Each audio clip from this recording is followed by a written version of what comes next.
Hello everyone. आज के इस सेशन में हम इंटरनेशनल इवेंट को कवर करने वाले हैं जो भी 2020 से अब तक 2021 में जितनी भी अंतर्राष्ट्रीय घटनाएं हुई हैं उन सारी घटनाओं को इस सेशन में हम कवर करने वाले हैं। इससे पहले मैंने नेशनल इवेंट्स, स्पोर्ट इवेंट्स को भी मैंने कवर किया हुआ है। कुछ ऐसे टॉपिक होते हैं जैसे कि इंटरनेशनल इवेंट्स हो गया, नेशनल इवेंट्स हो गया, स्पोर्ट्स इवेंट हो गया। यहाँ से क्वेश्चन ज़रूर बनते हैं हर एग्जामिनेशन में, खासकर अगर यूपीएससी एग्ज़ाम करा रही है तो वहाँ पे तो ज़रूर आपको इंटरनेशनल नेशनल इवेंट्स देखने को ज़रूर से मिलेगा क्वेश्चन। इसीलिए ये सारी चीज़ें मैं बैक टू बैक करा रही हूँ। ये बहुत ज़्यादा यूज़फुल सेशन है और जिन लोगों ने अभी तक नेशनल इवेंट्स, स्पोर्ट इवेंट्स को अब तक नहीं देखा है वो फटाफट से जा कर के वहाँ पे विजिट करिए और देखिए। डिस्क्रिप्शन में आपको लिंक भी मिल जाएंगे और अब तक जितने भी मैंने एमसीक्यूज़ कराए हुए हैं, चाहे वो लेबर लॉ के हो गया, इंडस्ट्रियल रिलेशंस के हो गया, उसके भी लिंक आपको डिस्क्रिप्शन में मिल जाएंगे। अगर इसके अलावा मुझे लगेगा कि और भी कुछ ज़रूरत है तो अभी मैं लेकर के आऊँगी और भी एमसीक्यूज़। तो चलिए शुरू करते हैं आज का सेशन। इंटरनेशनल इवेंट्स का सबसे पहला टॉपिक है कोविड-19 राहत प्रयासों के तहत गूगल और माइक्रोसॉफ्ट का योगदान। गूगल और माइक्रोसॉफ्ट का योगदान।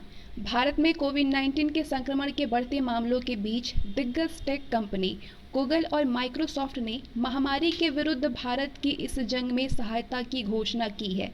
गूगल और उसकी पेरेंट कंपनी अल्फाबेट के प्रमुख सुंदर पिच्चई ने भारत में बढ़ते मामलों और संक्रमण की दूसरी लहर पर चिंता जाहिर करते हुए तकरीबन $18 मिलियन यानी ₹135 करोड़ के वित्त पोषण की घोषणा की है। गूगल द्वारा प्रदान की जा रही अनुदान राशि दो गैर लाभकारी संगठनों गिव इंडिया और यूनिसेफ को दी जाएगी और दोनों ही संगठन चिकित्सीय आपूर्ति की खरीद करने और महामारी से प्रभावित देशों की सहायता के लिए इस राशि का प्रयोग करेंगे। गिव इंडिया संकटग्रस्त परिवारों को नगद सहायता प्रदान करेगा जो उन्हें उनके रोज़मर्रा के खर्चों में मदद करेगा, जबकि यूनिसेफ इस राशि का प्रयोग ऑक्सीजन और परीक्षण उपकरण समेत तत्काल चिकित्सा आपूर्ति की खरीद के लिए करेगा, जो कि वर्तमान समय में भारत की चिकित्सा अवसंरचना के लिए काफ़ी महत्वपूर्ण है। वहीं हैदराबाद में जन्मे सत्य नडेला ने माइक्रोसॉफ्ट की ओर से भारत के राहत प्रयासों में मदद करने और ऑक्सीजन कंसंट्रेशन डिवाइस की खरीद करने के लिए प्रतिबद्धता जाहिर की है। अगला इंटरनेशनल इवेंट्स है अंतर्राष्ट्रीय बौद्धिक संपदा सूचकांक में भारत 40वें स्थान पर है। मोस्ट इम्पॉर्टेंट, अंतर्राष्ट्रीय बौद्धिक संपदा सूचकांक में भारत का कौन सा स्थान है? 40वां स्थान है। 25 मार्च 2021 को अंतर्राष्ट्रीय बौद्धिक संपदा सूचकांक का नवीनतम वार्षिक संस्करण जारी किया गया, जिसमें 53 वैश्विक अर्थव्यवस्थाओं में भारत को 40वां स्थान मिला है। ये सूचकांक US chamber of commerce global innovation policy centre यानी GIPC के द्वारा प्रतिवर्ष जारी किया जाता है और ये GIPC के द्वारा जारी 9वां IP इंडेक्स है। ये सूचकांक 53 वैश्विक अर्थव्यवस्थाओं के पेटेंट, कॉपीराइट नीतियां, संपत्तियों के व्यवसायीकरण और अंतर्राष्ट्रीय संधियों के अनुसमर्थन में बौद्धिक संपदा अधिकारों का मूल्यांकन करता है। इस सूचकांक के अनुसार 2020 में समग्र वैश्विक बौद्धिक संपदा वातावरण में सुधार हुआ है और 53 अर्थव्यवस्थाओं में से 32 में सकारात्मक स्कोर बढ़ गया है। कितने में? 32 में। भारत का समग्र स्कोर 8वें संस्करण में 38.46% यानी 50 में से 19.23, इससे घट करके 9वें संस्करण में 8वें संस्करण में 38.46% था और 9वें संस्करण में घट करके 38.40% यानी 50 में से 19.20 हो गया है। अगला इवेंट है विश्व खुशहाली रिपोर्ट 2021। 19 मार्च 2021 को संयुक्त राष्ट्र के सतत विकास समाधान नेटवर्क यानी सस्टेनेबल डेवलपमेंट सॉल्यूशंस नेटवर्क के द्वारा विश्व खुशहाली रिपोर्ट 2021 यानी वर्ल्ड हैप्पीनेस रिपोर्ट 2021 जारी की गई। ये 9वीं विश्व खुशहाली रिपोर्ट है। इस वर्ष की ये रिपोर्ट विश्व के लोगों पर कोविड-19 के प्रभावों और इन प्रभावों के साथ लोगों द्वारा किए गए कार्यों पर केंद्रित किए गए हैं। 149 देशों की इस रिपोर्ट में फिनलैंड को दुनिया का सबसे खुशहाल देश माना गया है। कौन सा देश पूछता है? फिनलैंड। इसके बाद डेनमार्क, उसके बाद स्विट्जरलैंड, आइसलैंड और नीदरलैंड सबसे खुशहाल देश है। फिनलैंड के बाद। रिपोर्ट में अफगानिस्तान जो है वो 149 पे है, सबसे नाखुश देश बताया गया है अफगानिस्तान को। इस रिपोर्ट में भारत को 139, पाकिस्तान को 105, बांग्लादेश को 101 और चीन को 84 स्थान रैंक प्राप्त हुआ है।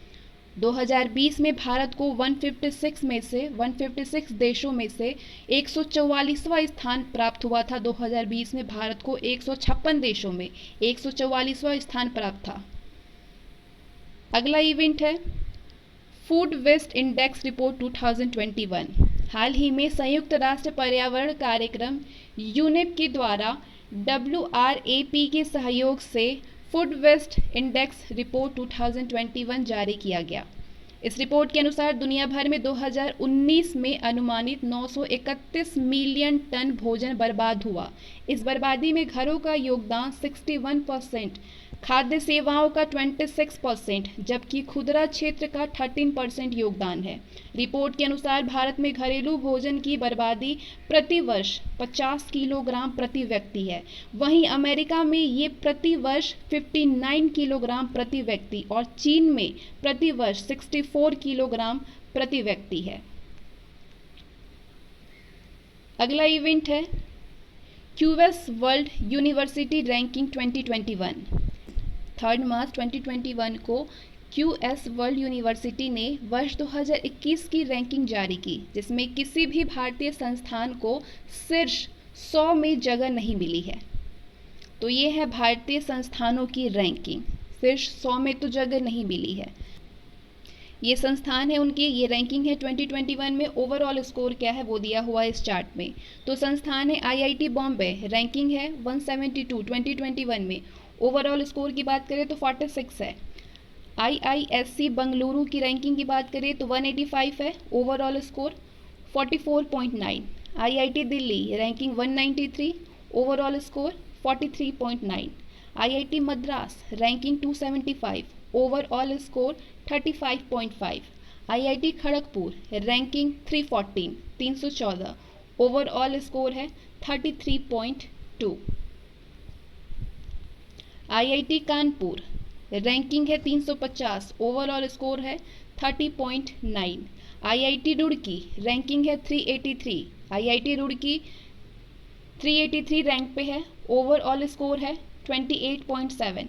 IIT गुवाहाटी रैंकिंग है 470, ओवरऑल स्कोर है 25.1। ध्यातव्य है कि इस रैंकिंग में MIT university US, Stanford university US और हार्वर्ड यूनिवर्सिटी US को क्रमशः पहला, दूसरा और तीसरा स्थान मिला है। गौरतलब है कि क्यूएस वर्ल्ड यूनिवर्सिटी ने 2021 की विषय आधारित रैंकिंग भी जारी की है, जिसमें कि 12 भारतीय संस्थानों को शीर्ष 100 में जगह मिली है। विषय आधारित रैंकिंग में IIT मद्रास को पेट्रोलियम इंजीनियरिंग विषय के लिए विश्व में 30वां स्थान दिया गया है। वहीं खनिज और खनन इंजीनियरिंग के लिए IIT बॉम्बे को 41वां और IIT खड़गपुर को 44वां स्थान दिया गया है। नेक्स्ट इवेंट्स है भारत की मेजबानी में ब्रिक्स फाइनेंशियल कोऑपरेशन की बैठक। 24 फरवरी 2021 को भारत की मेजबानी में ब्रिक्स समूह के फाइनेंस व सेंट्रल बैंक उप प्रमुखों की बैठक हुई। इस बैठक में फाइनेंशियल कोऑपरेशन एजेंडा के तहत इस वर्ष के प्रमुख मुद्दों पर चर्चा की गई। ध्यातव्य है कि भारत की अगुवाई में इस वर्ष ब्रिक्स फाइनेंशियल कोऑपरेशन की ये पहली बैठक थी। बैठक की अध्यक्षता भारत के आर्थिक मामलों के सचिव तरुण बजाज और RBI के डिप्टी गवर्नर माइकल पात्रा ने किया। अगला इवेंट है दुनिया का पहला ऊर्जा द्वीप बनाएगा डेनमार्क। हाल ही में डेनमार्क सरकार ने उत्तरी सागर में दुनिया के पहले ऊर्जा द्वीप के निर्माण के लिए एक परियोजना को मंजूरी दी है, जो कि यूरोपीय देशों में 3 मिलियन घरों की बिजली आवश्यकताओं को पूरा करने के लिए पर्याप्त हरित ऊर्जा का उत्पादन और भंडारण करेगा। ये यूरोप की बिजली ग्रिड के एकीकरण को मजबूत करेगा और जलवायु तटस्थ यूरोप के लिए आवश्यक अक्षय ऊर्जा उत्पादन को बढ़ाएगा। अपने तरह का पहला ये विशालकाय द्वीप 18 फुटबॉल पिचों यानी 1,20,000 वर्ग मीटर जितना बड़ा होगा। नेक्स्ट इवेंट है मारियो ड्रागी बने इटली के नए प्रधानमंत्री।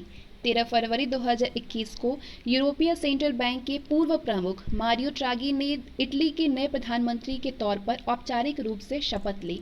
इटली के प्रधानमंत्री के रूप में 73 वर्ष के मारियो ड्रागी की नियुक्ति ने इटली में कई सप्ताह से कायम राजनीतिक अस्थिरता को खत्म कर दिया। गौरतलब है कि पिछले दिनों सेंटर लेफ्ट गठबंधन सरकार के प्रमुख ग्यूसेप कोंटे के पतन के बाद राष्ट्रपति सर्जियो मैट्रेला के द्वारा मारियो ड्रागी को प्रधानमंत्री बनने के लिए आमंत्रण दिया गया था। विश्व सतत विकास शिखर सम्मेलन 2021 10 से 12 फरवरी 2021 के बीच ऊर्जा एवं संसाधन संस्थान के प्रमुख वार्षिक कार्यक्रम विश्व सतत विकास शिखर सम्मेलन का आयोजन किया गया। इस शिखर सम्मेलन का आयोजन थीम था अपने साझा भविष्य को पुनर्परिभाषित करना, सभी के लिए संरक्षित और सुरक्षित वातावरण यानी redefining our common future safe and secure environment for all theme के तहत किया गया। विदित हो कि ऊर्जा और संसाधन संस्थान 2001 से दिल्ली में सतत विकास शिखर सम्मेलन का आयोजन कर रहा है। ऊर्जा और संसाधन संस्थान ये इस सम्मेलन का 20वां संस्करण था। इस सम्मेलन के दौरान भारत ने पेरिस समझौते के तहत अपने लक्ष्यों के लिए की गई प्रतिबद्धताओं को दोहराया है, जिसके तहत भारत के सकल घरेलू उत्पाद की उत्सर्जन तीव्रता को वर्ष 2005 के स्तर से 33 से 35% तक कम करने की बात कही गई है। इस शिखर सम्मेलन के प्रमुख भागीदार नवीन और नवीकरणीय ऊर्जा मंत्रालय, पर्यावरण, वन और जलवायु परिवर्तन मंत्रालय और पृथ्वी विज्ञान मंत्रालय थे। विश्व सतत विकास शिखर सम्मेलन का अगला वार्षिक आयोजन जो है वो 16 से 18 फरवरी 2022 के मध्य किया जाएगा। अगला इवेंट है UNHRC में फिर शामिल होंगे अमेरिका। हाल ही में अमेरिकी राष्ट्रपति जो बाइडेन ने संयुक्त राष्ट्र मानवाधिकार परिषद यानी UNHRC में फिर से शामिल होने का निर्णय लिया है। वर्ष 2018 में तत्कालीन राष्ट्रपति डोनाल्ड ट्रंप ने इस परिषद से हटने का फैसला लिया था। गौरतलब है कि UNHRC संयुक्त राष्ट्र प्रणाली के भीतर एक अंतर सरकारी निकाय है। ये एजेंसी दुनिया भर में मानवाधिकारों के प्रचार और संरक्षण को मजबूत करने में शामिल है। नेक्स्ट इवेंट है लोकतंत्र सूचकांक 2020। हाल ही में द इकोनॉमिस्ट इंटेलिजेंस यूनिट यानी EIU द्वारा जारी लोकतंत्र सूचकांक 2020 की वैश्विक रैंकिंग में भारत 6.61 अंक के साथ 53वें स्थान पर 53 रैंक पे पहुंच गया है, जबकि 2019 की रैंकिंग में भारत 6.9 अंक के साथ 51वें नंबर पर था। 51th रैंक पे 6.9 अंक के साथ में। इस सूचकांक में नॉर्वे 9.81 अंक के साथ शीर्ष पर है, जबकि उत्तर कोरिया 1.08 अंक के साथ में सबसे निचले पायदान पर है। उत्तर कोरिया सूचकांक में शामिल 167 कंट्री में से 23 कंट्री को पूर्ण लोकतंत्र, 52 देशों को त्रुटिपूर्ण लोकतंत्र, 35 देशों को मिश्रित शासन और 57 देशों को 57 कंट्री को सत्तावादी शासन के रूप में बांटा गया है। तो ये है शीर्ष 10 देश और ये है भारत व पड़ोसी देश। रैंकिंग है, देश है, रैंकिंग है, उनके स्कोर हैं। तो सबसे पहले हम शीर्ष 10 देशों के बारे में जानेंगे। नॉर्वे की रैंकिंग है पहली, स्कोर की बात करें तो 9.81 है। आइसलैंड दूसरे रैंक पे है, स्कोर है 9.37। स्वीडन तीसरे रैंक पे है, स्कोर है 9.26। न्यूजीलैंड चौथे रैंक पे है, स्कोर है 9.25। कनाडा पांचवें रैंक पे है, स्कोर है 9.24। फिनलैंड छठे रैंक पे है, स्कोर है 9.20। डेनमार्क सातवें रैंक पे, स्कोर है 9.15। आयरलैंड आठवें रैंक पे, स्कोर 9.05। ऑस्ट्रेलिया और नीदरलैंड 9वें रैंक पे है, स्कोर है 8.96। भारत व पड़ोसी देश। भारत रैंकिंग की बात करें तो 53 रैंक पे है, स्कोर है 6.61। श्रीलंका 68 रैंक पे है, स्कोर है 6.14। भारत व पड़ोसी देश, बांग्लादेश है 76 रैंक पे, स्कोर है 5.99। भूटान है 84th रैंक पे, स्कोर है 5.17। नेपाल है 92 रैंक पे, स्कोर है 5.22। पाकिस्तान है 105 रैंक पे, स्कोर है 4.61। अफगानिस्तान है 139 रैंक पे, स्कोर है 2.85। चीन है 151 रैंक पे और स्कोर है 2.27। अगला इवेंट है आसियान इंडिया हैकाथॉन। 1 से 3 फरवरी 2021 तक भारत आसियान के संबंधों को और मजबूत करने के लिए आसियान इंडिया हैकाथॉन का ऑनलाइन आयोजन किया गया। केंद्रीय शिक्षा मंत्री रमेश पोखरियाल निशंक ने आसियान इंडिया हैकाथॉन को संबोधित किया है। ये हैकाथॉन भारतीय सभ्यता के 6 मौलिक गुणों यानी संवाद, सम्मान, शांति, सहयोग, समृद्धि और नवाचार को लागू करने के लिए प्रतिबद्ध है। ये शिक्षा मंत्रालय के द्वारा शुरू की गई पहल है और 2019 में भारत सिंगापुर हैकाथॉन के दौरान प्रधानमंत्री नरेंद्र मोदी ने भी आसियान इंडिया हैकाथॉन का जिक्र किया था। ये हैकाथॉन सभी 10 आसियान देशों और भारत के लिए शिक्षा एवं विज्ञान के क्षेत्र में सहयोग करके अपने आर्थिक और सांस्कृतिक संबंधों को मजबूत करने के लिए नए अवसर प्रदान करेगा। आगे बात करते हैं म्यांमार में तख्ता पलट, सेना ने संभाली कमान।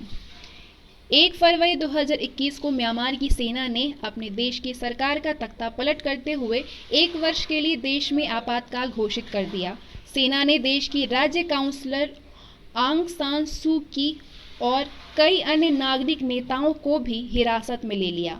वर्तमान में रक्षा सेवाओं के कमांडर इन चीफ मिन ओंग हलैंग को राज्य की सत्ता सौंप दी गई, जबकि म्यांमार के पहले उपराष्ट्रपति म्यांत सुवे को देश का कार्यवाहक राष्ट्रपति बनाया गया।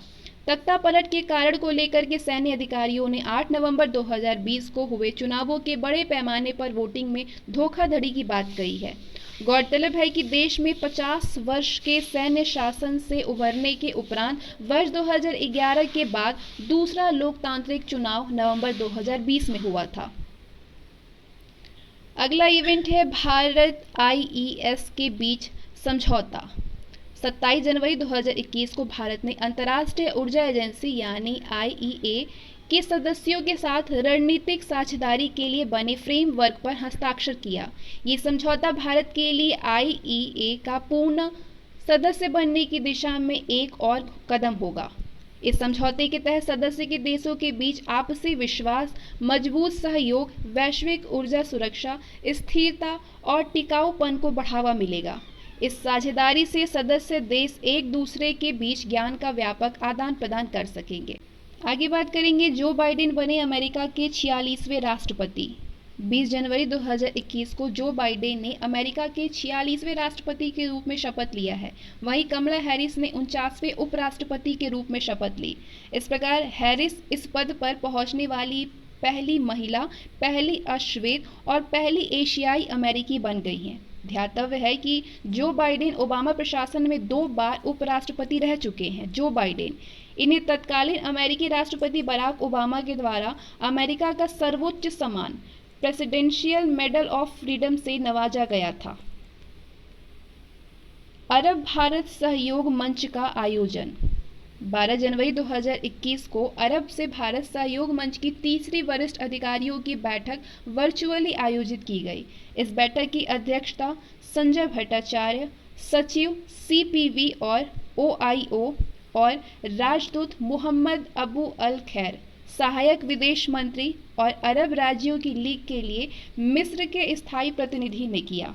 इस दौरान ऊर्जा और पर्यावरण, अर्थव्यवस्था, व्यापार एवं निवेश, पर्यटन और संस्कृति, कृषि तथा खाद्य सुरक्षा, शिक्षा और स्वास्थ्य देखभाल, मानव संसाधन विकास, विज्ञान और प्रौद्योगिकी तथा मीडिया के क्षेत्र में अरब भारत सहयोग को बढ़ाने के तरीकों पर चर्चा की गई। गौरतलब है कि इस फोरम की पहली मंत्री स्तरीय बैठक जनवरी 2016 में बहरीन के मनामा में आयोजित की गई थी। इस बैठक के दौरान दोनों पक्षों द्वारा मनामा घोषणा को अपनाया गया था। बढ़ते हैं आगे, बात करेंगे हेनले पासपोर्ट इंडेक्स 2021 भारत 44वें स्थान पर। 13 अप्रैल 2021 को अंतर्राष्ट्रीय हवाई परिवहन संघ द्वारा हेनले पासपोर्ट इंडेक्स को लॉन्च किया गया। इस नवीनतम रिपोर्ट के अनुसार 2021 के लिए हेनले पासपोर्ट सूचकांक में वीज़ा फ्री डेस्टिनेशन स्कोर 58 के साथ भारत को 110 देशों में से 84वें स्थान पर रखा गया है। भारत को ये सूचकांक दुनिया के सबसे पावरफुल पासपोर्ट की रैंकिंग प्रस्तुत करता है, जिसके जरिए पासपोर्ट धारक बिना वीज़ा के अन्य देशों में प्रवेश कर सकते हैं। जापान ने लगातार तीसरे वर्ष दुनिया में सबसे शक्तिशाली पासपोर्ट होने की सूची में एक बार फिर से शीर्ष स्थान हासिल कर लिया है। जापानी नागरिक 193 देशों में बिना वीज़ा के जा सकते हैं। दूसरे स्थान पर है सिंगापुर 192 और तीसरे स्थान पर है दक्षिण कोरिया और जर्मनी 191। इस सूची में अफगानिस्तान, इराक और सीरिया सबसे कम शक्तिशाली पासपोर्ट वाले देश हैं, जिनका पासपोर्ट स्कोर है 110 अफगानिस्तान का, 109 इराक का और सीरिया का 101। बढ़ते हैं आगे, बात करते हैं पाकिस्तान ने किया फतह-1 रॉकेट सिस्टम का परीक्षण। 7 जनवरी 2021 को पाकिस्तानी सेना ने सफलतापूर्वक स्वदेशी रूप से विकसित guided multi launch rocket system फतह फर्स्ट का सफल परीक्षण किया। फतह फर्स्ट हथियार प्रणाली दुश्मन के इलाके तक पारंपरिक आयुध ले जाने में सक्षम है और 140 किलोमीटर की सीमा तक लक्ष्य को मार सकती है। भारत 8वीं बार बना यूएनएससी का अस्थायी सदस्य। 1 जनवरी 2021 को गैर स्थायी सदस्य के रूप में भारत 8वीं बार संयुक्त राष्ट्र सुरक्षा परिषद का सदस्य बना। सुरक्षा परिषद में इसका कार्यकाल 2 वर्षों का होगा। हाल के चुनाव में भारत ने 192 वैध वोटों में से 184 वोट हासिल किए। इससे पहले भारत को 7 कार्यकाल के लिए परिषद के गैर स्थायी सदस्य के रूप में चुना गया था। भारत यूएनएससी की 3 महत्वपूर्ण समितियों तालिबान प्रतिबंध समिति, लीबिया प्रतिबंध समिति और आतंकवाद विरोधी समिति 2022 के लिए इसकी अध्यक्षता भी करेगा। आगे बात करते हैं, अमेरिका में मलाला यूसुफजई छात्रवृत्ति अधिनियम पारित। 1 जनवरी 2021 को अमेरिकी कांग्रेस में मलाला यूसुफजई स्कॉलरशिप एक्ट को पारित किया गया। इस अधिनियम के अनुसार 2020 और 2022 के बीच United States Agency for International Development यानी यूएसएआईडी के द्वारा पाकिस्तानी महिलाओं को पाकिस्तान संबंधी उच्च शिक्षा छात्रवृत्ति कार्यक्रम के तहत कम से कम 50% छात्रवृत्ति प्रदान की जाएगी। ये विधेयक अब व्हाइट हाउस भेजा गया है, जहां पे राष्ट्रपति के हस्ताक्षर के बाद ये कानून बन जाएगा। आगे बात करते हैं, बिम्स्टेक सम्मेलन चर्चा में क्यों है। फरवरी 2020 में मादक द्रव्यों की तस्करी रोकने के उद्देश्य से नई दिल्ली में 2 दिवसीय बिम्स्टेक, जो कि बहुक्षेत्रीय तकनीकी और आर्थिक सहयोग के लिए बंगाल की खाड़ी पहल है, इसके सम्मेलन का आयोजन किया। बिम्स्टेक सम्मेलन इंपॉर्टेंट पॉइंट्स हैं। इस सम्मेलन ने सभी सदस्य देशों को मादक पदार्थों की तस्करी के बढ़ते खतरों और विभिन्न देशों द्वारा अपनाई गई सर्वोत्तम प्रथाओं में सीख लेकर के इन खतरों को समाप्त करने के लिए आवश्यक सामूहिक कदमों के बारे में बातचीत करने का अवसर प्रदान किया। सम्मेलन में भारत के गृह मंत्री ने बताया कि सरकार ने मादक पदार्थों की तस्करी और व्यापार को नियंत्रित करने के लिए जो नीति बनाई है, उससे भारत में न तो मादक पदार्थों का प्रवेश होगा और न ही भारत की जमीन का प्रयोग मादक पदार्थों की तस्करी में होने दिया जाएगा। आगे यहाँ पे बिम्स्टेक के बारे में कुछ इंपॉर्टेंट विशेष चीज़ें दी हुई हैं, उसके बारे में जान लेते हैं।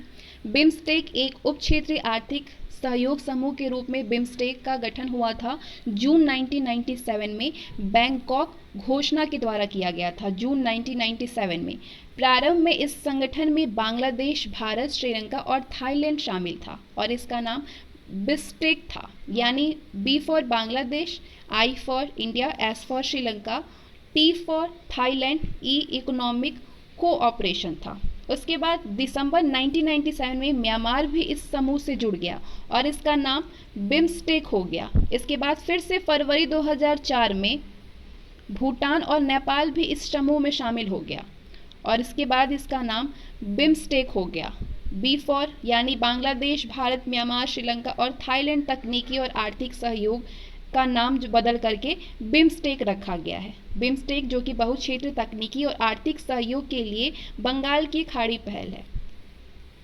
बढ़ते हैं आगे, बात करते हैं भारत और हिंद महासागर आयोग चर्चा में क्यों है। 6 मार्च 2020 को आईओसी की 34वीं मंत्री स्तरीय बैठक में भारत को पर्यवेक्षक का दर्जा दिया गया। पश्चिमी हिंद महासागर एक रणनीतिक क्षेत्र है जो कि अफ्रीका के दक्षिण पूर्वी तट को न केवल हिंद महासागर से बल्कि अन्य महत्वपूर्ण महासागरों से भी जोड़ता है। हिंद महासागर आयोग एक अंतर सरकारी संगठन है जो कि दक्षिण पश्चिमी हिंद महासागर क्षेत्र में बेहतर सागरीय अभिशासन की दिशा में कार्य करता है और ये आयोग पश्चिमी हिंद महासागर के द्वीपीय राष्ट्रों को सामूहिक रूप से कार्य करने के लिए मंच प्रदान करता है। वर्ष 1982 में स्थापित आईओसी का मुख्यालय एबिन, मॉरिशस में अवस्थित है।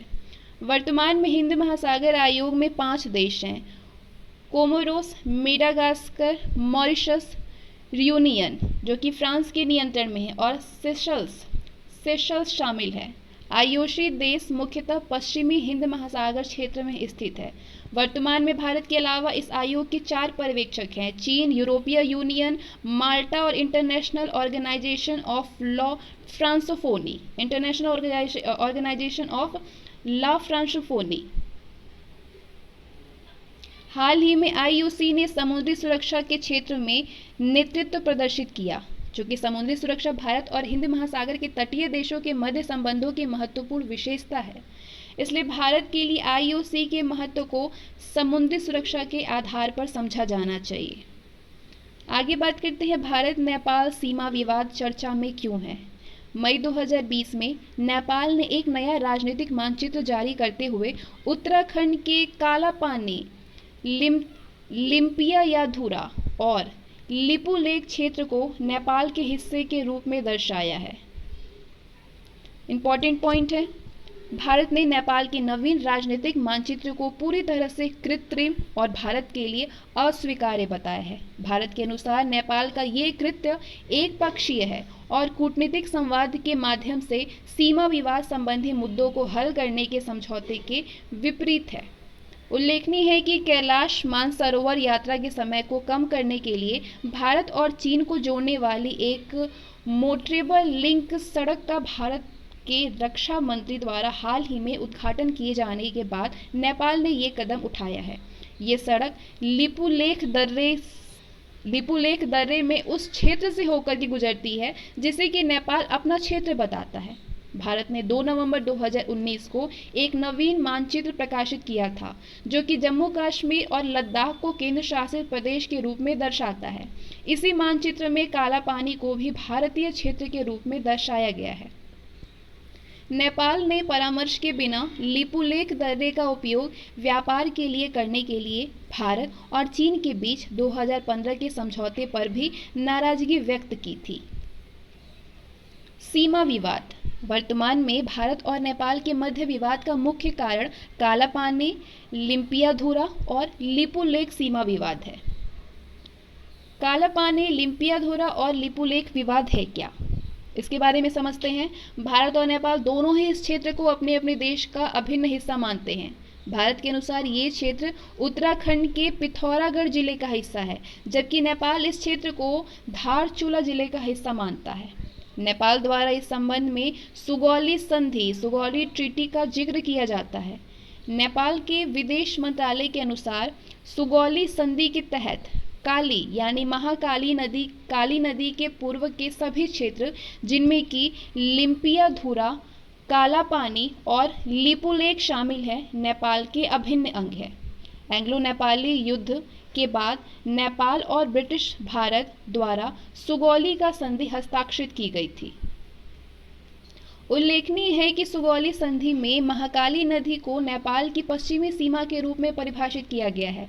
नेपाल सरकार के अनुसार बीते वर्ष जम्मू कश्मीर के विभाजन के बाद भारत सरकार के द्वारा प्रकाशित नए मानचित्रों में भिन्नता से स्पष्ट था कि भारत के द्वारा इन मानचित्रों में छेड़खानी की गई है।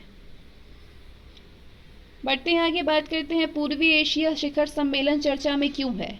अगस्त 2020 में 8वें पूर्वी एशिया शिखर सम्मेलन के आर्थिक मामलों के मंत्रियों यानी इकोनॉमिक मिनिस्टर्स मीटिंग की वर्चुअल मीटिंग का आयोजन किया गया। इंपॉर्टेंट पॉइंट्स हैं, इस बैठक में 10 आसियान सदस्य देशों और ऑस्ट्रेलिया, चीन, भारत, जापान, कोरिया, न्यूजीलैंड, रूस और अमेरिका के आर्थिक मंत्रियों ने हिस्सा लिया। बैठक में हिस्सा लेने वाले देशों ने आर्थिक विकास में तेजी लाने, आपूर्ति श्रृंखला और बाजार की स्थिरता को बनाए रखने और पूर्वी एशिया में महामारी के बाद आर्थिक लचीलेपन को मजबूत करने जैसे विषयों पर विचार विमर्श किया। इसके अतिरिक्त इस दौरान भागीदार देशों ने डिजिटल अर्थव्यवस्था के अवसरों के दौरान के दोहन के महत्व पर भी चर्चा की। डिजिटल अर्थव्यवस्था के अवसरों के दोहन के महत्व पर भी चर्चा की गई। भारत और अमेरिका समेत 18 देशों के आर्थिक और व्यापार मंत्रियों ने पूर्वी एशिया शिखर सम्मेलन यानी ईस्ट एशिया समिट में सहमति जताई कि कोरोना वायरस कोविड-19 महामारी के प्रभाव को कम करने के लिए लागू किए गए व्यापार प्रतिबंधात्मक उपायों का पारदर्शी और अस्थायी होना अनिवार्य है।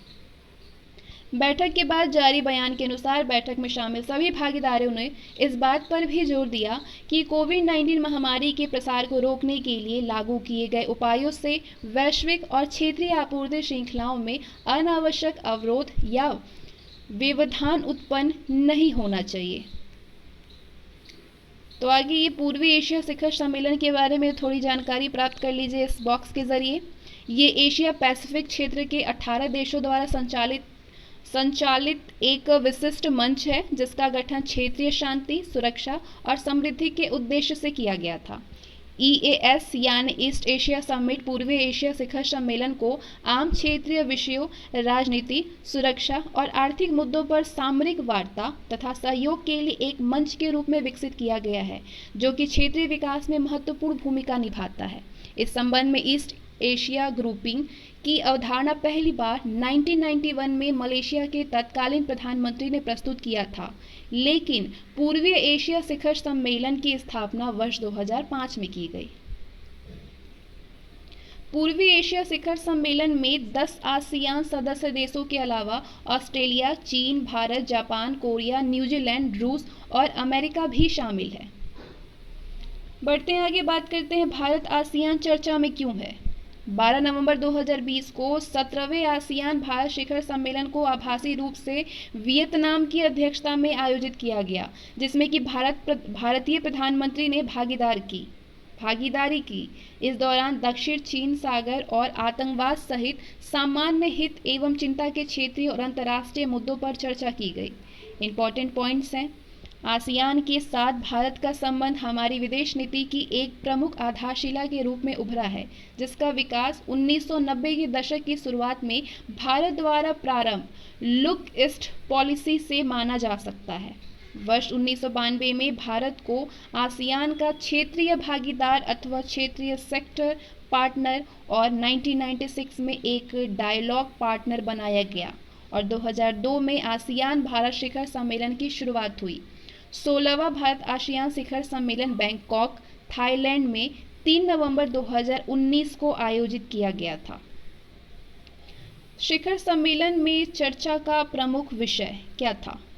भारत प्रशांत क्षेत्र। दोनों पक्षों द्वारा हिंद प्रशांत क्षेत्र में अंतर्राष्ट्रीय कानूनों, विशेष करके संयुक्त राष्ट्र की समुद्री कानून संधि यानी UNCLOS के पालन के साथ साथ इस क्षेत्र में एक नियम आधारित व्यवस्था को बढ़ावा देने के महत्व को उजागर किया गया। दोनों पक्षों के नेताओं के द्वारा दक्षिण चीन सागर में शांति, स्थिरता और सुरक्षा को बढ़ावा देने के लिए नेविगेशन और ओवरफ्लाइट की स्वतंत्रता सुनिश्चित करने पर बल दिया गया। सम्मेलन के दौरान भारतीय प्रधानमंत्री ने कहा कि उत्तरदायी, पूर्ण, संवेदनशील और समृद्ध आसियान भारत के इंडो पैसिफिक विजन और हिंद महासागर के लिए रणनीतिक विजन सागर यानी security and growth for all in the region के केंद्र में है। आसियान केंद्रित एक्ट ईस्ट नीति क्या है? शिखर सम्मेलन में बोलते हुए प्रधानमंत्री द्वारा भारत की एक्ट ईस्ट नीति में आसियान की केंद्रीयता को रेखांकित किया गया। आसियान देशों द्वारा भी भारत प्रशांत क्षेत्र में शांति और स्थिरता को बढ़ावा देने में भारत के योगदान को स्वीकार किया गया और आसियान केंद्रीयता आधारित भारत की एक्ट ईस्ट नीति का स्वागत किया गया। Bharat ASEAN connectivity. प्रधानमंत्री के द्वारा आसियान देशों और भारत के बीच अधिक से अधिक भौतिक और डिजिटल कनेक्टिविटी के महत्व को भी रेखांकित किया गया।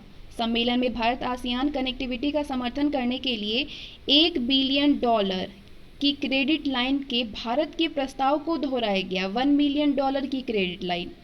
सम्मेलन के भागीदार देशों द्वारा 2021 से 25 के लिए नवीन आसियान भारत कार्य योजना आसियान इंडिया एक्शन प्लान को अपनाए जाने का भी स्वागत किया गया। आसियान भारत कार्य योजना शांति, प्रगति और साझा समृद्धि के लिए आसियान भारत सामरिक भागीदारी के कार्यान्वयन के लिए मार्गदर्शन करती है। प्रधानमंत्री के द्वारा कोविड-19 महामारी के प्रति आसियान देशों के द्वारा व्यक्त की गई प्रतिक्रिया की सराहना की गई और कोविड-19 आसियान रिस्पांस फंड में $1 बिलियन अमेरिकी के योगदान की घोषणा भी की गई। बढ़ते हैं आगे, बात करते हैं एससीओ की बैठक चर्चा में क्यों है। 30 नवंबर 2020 को भारत में शंघाई सहयोग संगठन के राष्ट्र प्रमुखों की वर्चुअल बैठक आयोजित की गई, जिसमें कि पूर्व रूस के मॉस्को में शंघाई सहयोग संगठन के रक्षा मंत्रियों और विदेश मंत्री की बैठक आयोजित की गई थी। राष्ट्र प्रमुखों की वर्चुअल बैठक थी ये। संयुक्त राष्ट्र की 75वीं वर्षगांठ मनाते हुए भविष्य में विश्व के समक्ष आने वाली बाधाओं के समाधान के लिए अंतर्राष्ट्रीय सहयोग बढ़ाने का पक्ष लिया गया। कोविड-19 के सामाजिक, आर्थिक, वित्तीय व खाद्य पर पड़े परिणामों को दूर करने के लिए 2021-22 के लिए व्यवहारिक उपायों की योजना विकसित करने की तजाकिस्तान गणराज्य की पहल का विशेष रूप से उल्लेख किया गया। विश्व व्यापार संगठन के सिद्धांतों और नियमों पर आधारित पारदर्शी एवं भेदभाव रहित बहुपक्षीय व्यापार प्रणाली का समर्थन किया। राष्ट्र प्रमुखों ने संसाधनों की बचत करने वाली और पर्यावरण के अनुकूल तकनीकों का व्यापक इस्तेमाल करने के उद्देश्य से एससीओ ग्रीन बेल्ट कार्यक्रम पर उज्बेकिस्तान की पहल का उल्लेख किया। तो कुछ इम्पॉर्टेंट बातें जान लेते हैं शंघाई सहयोग संगठन के बारे में। इसका गठन हुआ था 2001 में और इसका मुख्यालय बीजिंग, चीन में है। भौगोलिक विस्तार की बात करें तो एससीओ एक महत्वपूर्ण संगठन है जिसका विशाल भौगोलिक विस्तार है और ये मध्य एशिया, दक्षिण एशिया और एशिया प्रशांत क्षेत्र के लिए महत्वपूर्ण है। ये एक प्रमुख यूरेशियाई संगठन है जो कि विश्व की आधी जनसंख्या का प्रतिनिधित्व करता है। ये एक स्थायी अंतर सरकारी संगठन है। सदस्य राष्ट्र हैं एससीओ में भारत, कजाकिस्तान, चीन, किर्गिस्तान, पाकिस्तान, रूस, ताजिकिस्तान और उज्बेकिस्तान सहित 8 सदस्य राष्ट्र हैं और 4 पर्यवेक्षक राष्ट्र हैं, अफगानिस्तान, बेलारूस, ईरान और मंगोलिया।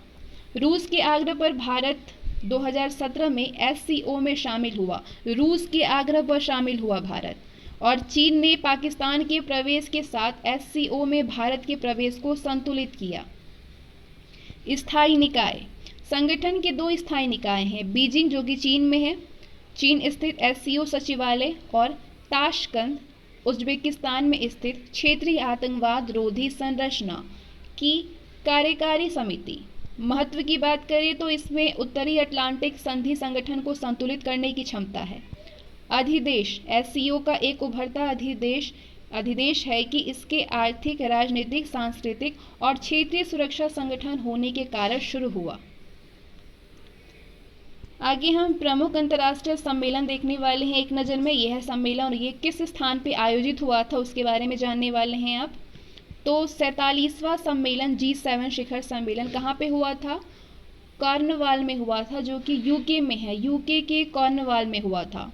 12वां ब्रिक्स सम्मेलन हुआ था वीडियो कॉन्फ्रेंसिंग के माध्यम से। 34वां आसियान सम्मेलन हुआ थाईलैंड के बैंकॉक में। 35वां आसियान सम्मेलन हुआ था थाईलैंड के बैंकॉक में। 45वां G7 सम्मेलन हुआ फ्रांस के बियारित्ज में। चौथा दक्षिण एशियाई स्पीकर्स का शिखर सम्मेलन 2019 हुआ था मालदीव के माले में। विज्ञान, धर्म और दर्शन पर 5वीं विश्व संसद 2019 में हुआ पुणे में। 64वां राष्ट्रमंडल संसदीय सम्मेलन हुआ कंपाला में, युगांडा के कंपाला में। अंतर्राष्ट्रीय जनसंख्या और विकास सम्मेलन हुआ कीनिया के नैरोबी में। 5वां ईस्टर्न इकोनॉमिक फोरम हुआ रूस के व्लादिवोस्तोक में। रूस के व्लादिवोस्तोक में हुआ 5वां ईस्टर्न इकोनॉमिक फोरम। 55वां म्यूनिक सुरक्षा सम्मेलन हुआ जर्मनी के म्यूनिक में। 14वां G20 शिखर सम्मेलन हुआ जापान के ओसाका में। 19वां शंघाई सहयोग संगठन सम्मेलन हुआ किर्गिस्तान के बिश्केक में किर्गिस्तान के। 18वां गुटनिरपेक्ष सम्मेलन यानी नाम अजरबैजान के बाकू में आयोजित हुआ। 33वां भारत आर्थिक शिखर सम्मेलन नई दिल्ली में हुआ आयोजित। संयुक्त राष्ट्र मरुस्थलीकरण रोकथाम अभिसमय का COP14 सम्मेलन हुआ ग्रेटर नोएडा में। विश्व ऊर्जा कांग्रेस कहाँ पे आयोजित हुई? अबू धाबी में, संयुक्त अरब अमीरात के। 20वीं भारत रूस वार्षिक शिखर सम्मेलन हुआ व्लादिवोस्तोक में। क्वाड का चौथा शिखर सम्मेलन हुआ थाईलैंड के बैंकॉक में। अब आगे कुछ महत्वपूर्ण सूचकांक और रिपोर्ट हैं, तो ये आप देख सकते हैं, उनके महत्वपूर्ण तथ्य भी दिए हुए हैं। और ये सूचकांक है, जारीकर्ता संस्थान और संगठन है, प्रथम पे कौन है और भारत का कौन सा रैंक है और टोटल कितने देश थे उसमें, उसके बारे में जानकारी आपको इसमें मिलने वाली है। मोस्ट इंपॉर्टेंट सूचकांक और रिपोर्ट। विश्व खुशहाली रिपोर्ट 2021 जारी करता है संयुक्त राष्ट्र सतत विकास समाधान नेटवर्क। पहले स्थान पे है फिनलैंड। भारत की रैंक की बात करें तो 139 रैंक पे है भारत। टोटल पूरे देश कितने थे? 149 थे, 149 देश थे। विश्व खुशहाली रिपोर्ट की बात करें तो इस सूचकांक का मुख्य उद्देश्य विश्व में खुशहाली के स्तर का मापन करना और विभिन्न देशों की लोक नीति का पथ प्रदर्शन करना है। इसके अंतर्गत खुशहाली का मापन जो है वो 6 कारकों से होता है। सामाजिक सहयोग, स्वस्थ जीवन प्रत्याशा, उदारता, क्रय शक्ति तुल्यता के आधार पर प्रति व्यक्ति सकल घरेलू उत्पाद, लोक विश्वास, जीवन विकल्पों के चयन की स्वतंत्रता पर किया जाता है। दूसरा, वैश्विक लैंगिक अंतराल रिपोर्ट 2021 जारी कौन करता है? विश्व आर्थिक मंच ने जारी किया। पहले स्थान पे आइसलैंड है। भारत का एक स्थान 140वां है। टोटल देश की बात करें तो 156 देश में से भारत का 140वां स्थान है, पहले स्थान पे आइसलैंड है।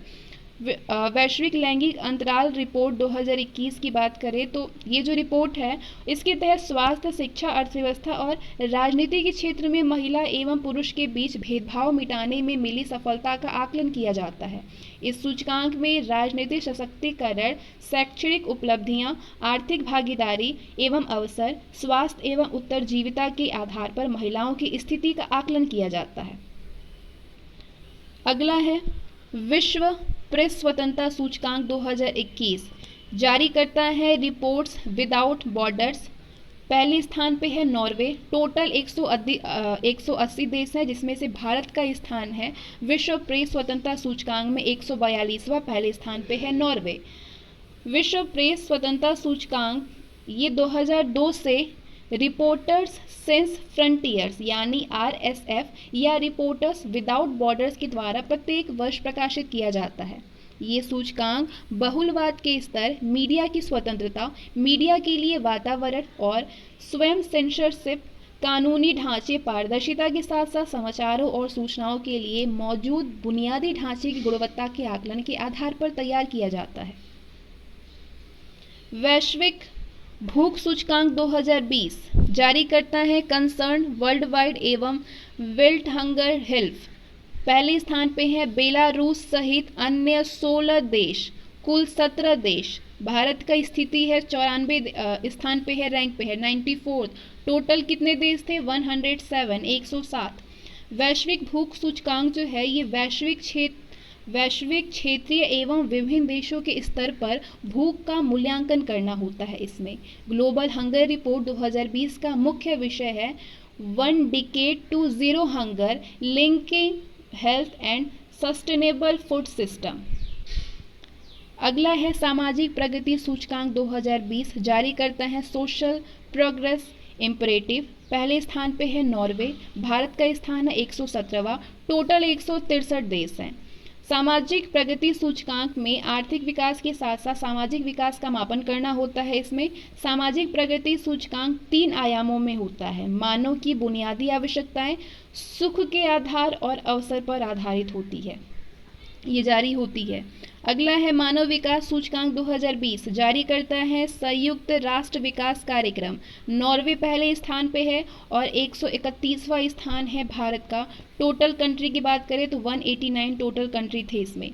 ये समग्र मानव विकास का अध्ययन करने के लिए 3 मूलभूत आयामों लंबा एवं स्वस्थ जीवन, ज्ञान की उपलब्धि और एक अच्छा जीवन स्तर का अध्ययन करना होता है। अगला है वैश्विक बहुआयामी गरीबी सूचकांक 2020, जारी करता है संयुक्त राष्ट्र विकास कार्यक्रम एवं ऑक्सफोर्ड गरीबी एवं मानव विकास पहल ऑक्सफोर्ड विश्वविद्यालय। पहले स्थान और भारत की स्थिति के बारे में जानकारी नहीं प्राप्त है। टोटल 107 देशों में होता है ये, और विश्व के विभिन्न देशों में बहुआयामी गरीबी का अध्ययन करना है। इसमें 3 आयाम स्वास्थ्य जीवन, इसमें 3 प्रमुख आयाम होते हैं जिसके आधार पर ये जारी होती है, आकलन किया जाता है। स्वास्थ्य, शिक्षा और जीवन निर्वाह स्तर है। इन आयामों को अन्य सूचकों में भी बांटा गया है। इस रिपोर्ट का शीर्षक था chatting pathways out of multi-dimensional poverty achieving the SDGs। अगला है सतत विकास लक्ष्य सूचकांक 2020, जारी करता है संयुक्त राष्ट्र के सतत विकास समाधान नेटवर्क और बर्ड्समैन स्टिफ्टंग। पहले स्थान पे है स्वीडन। भारत की स्थिति है 117वें स्थान पे है। टोटल 166 देश हैं इसमें। इस सूचकांक का मुख्य उद्देश्य सतत विकास के लक्ष्यों की प्रगति पर नजर रखना और जवाबदेही सुनिश्चित करना है। प्रत्येक देश की रैंकिंग 17 वैश्विक लक्ष्यों को लेकर के उनके प्रदर्शन पर आधारित है। अगला वैश्विक शांति सूचकांक 2020, जारी करता है institute for economics and peace. पहले स्थान पे है आइसलैंड, 139 रैंक है भारत का। टोटल 163 देश हैं इसमें। ये वैश्विक शांति सूचकांक 2020 का केंद्रीय विषय measuring peace in a complex world है। वैश्विक शांति सूचकांक में 23 गुणात्मक एवं मात्रात्मक संकेतकों के आधार पर विश्व के देशों में शांति के स्तर का आकलन किया जाता है। अगला है लेगाटम समृद्धि सूचकांक, जारी करता होती है लेगाटम संस्थान। डेनमार्क पहले स्थान पे है, 101वां स्थान है भारत का। टोटल 167 कंट्री हैं। इस सूचकांक का मुख्य उद्देश्य विश्व में होने वाली समृद्धि के स्तर का अध्ययन करना है। अगला है कारोबार सुगमता सूचकांक 2020, जारी करता है विश्व बैंक। न्यूजीलैंड पहले स्थान पे, भारत का स्थान 63वां है। टोटल 190 देश। विश्व बैंक समूह की doing business 2020 sustaining the peace of reforms report के शीर्षक comparing business regulation in 190 economics में कारोबार सुगमता सूचकांक 2020 जारी किया गया। डूइंग बिजनेस रिपोर्ट व्यवसाय अथवा कारोबार से संबंधित 11 पैरामीटर्स के आधार पर तैयार की जाती है। अगला है ग्लोबल इनोवेशन इंडेक्स 2020, जारी करता है विश्व बौद्धिक संपदा संगठन। स्विट्जरलैंड पहले स्थान पे है, 48वां स्थान है भारत का। 129 देश हैं। इस रिपोर्ट का शीर्षक हु विल फाइनेंस इनोवेशन। इसकी सहायता से विश्व के विभिन्न देशों में नवोन्मेष के वर्तमान स्तर और आवश्यकता के बारे में जानकारी मिलती है। और 13वां है वैश्विक प्रतिस्पर्धा सूचकांक 4.0 2019, जारी करता है वर्ल्ड इकोनॉमिक फोरम। संयुक्त राज्य अमेरिका पहले स्थान पे है, भारत की स्थिति है 68 पे है। 141 टोटल देश हैं। इसकी सहायता से समष्टि और व्यष्टि स्तर पर किसी देश की प्रतिस्पर्धात्मक स्थिति और उत्पादकता का विश्लेषण किया जा सकता है। वैश्विक सूचकांक 12 संकेतकों पर आधारित होती है। अब एक नोट है, 2020 के लिए जारी किए गए इस रिपोर्ट के विशेष संस्करण में देशों की रैंकिंग को विराम दिया गया है, पॉज किया गया है। बेलारूस नोट है, बेलारूस सहित अन्य 16 देशों में क्रमशः बोस्निया हर्जगोविना, ब्राज़ील, चिली, चीन, Costa Rica, Croatia, Cuba, Estonia, Kuwait, Latvia, Lithuania, Montenegro, Romania, तुर्की, यूक्रेन और उरुग्वे शामिल हैं, बेलारूस सहित। हैशटैग इसके तहत विभिन्न देशों में बहुआयामी रूप में गरीब लोगों की संख्या और प्रतिशत मात्रा ज्ञात की जाती है। और इसके साथ ही आज का सेशन और इंटरनेशनल इवेंट्स 2021 के समाप्त होते हैं। बहुत ज़्यादा इंपॉर्टेंट है ये सेशन। वीडियो को लाइक करिए, शेयर करिए। मिलते हैं नेक्स्ट सेशन में नए टॉपिक के साथ में।